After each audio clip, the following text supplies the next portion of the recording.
जातियां हैं 1700 साल पहले ये जातियां आई हैं। उससे पहले जातियों की ऐसी व्यवस्था नहीं थी, गोत्र व्यवस्था थी।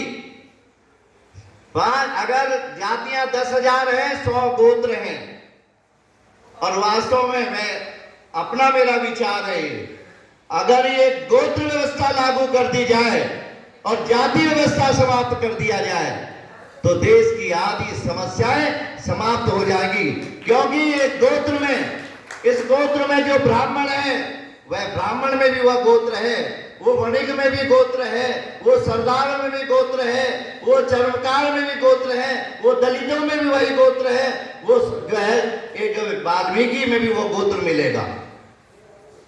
100 ऋषि, 10,000 हमारी जातियां, ये सब 1700 वर्ष पूर्व। और जो भी छुआछूत की बात आई है वो केवल मुगल काल की देन है। इससे पहले मैंने 1-2 उदाहरण दिए, बहुत सारे उदाहरण हैं। कहीं पर भी छुआछूत का और जातिगत वैमनस्यता का भाव कहीं नहीं मिलता है।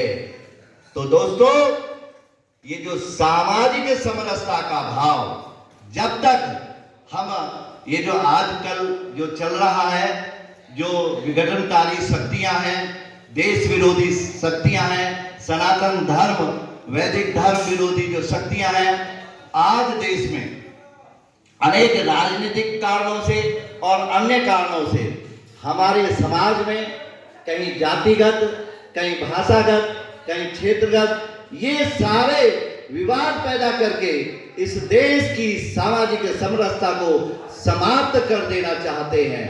हमारी जो विशेषता रही है वो अनेकता में एकता रही है, और यही इस भारतवर्ष को परम वैभव पर पहुंचाने का काम कर सकती है।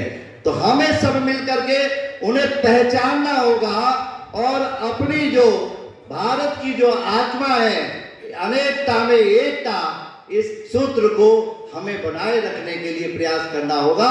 तभी ये सामाजिक समरसता होगी, और जब सामाजिक समरसता होगी तो इस भारत को विकसित राष्ट्र बनाने से कोई नहीं रोक सकता।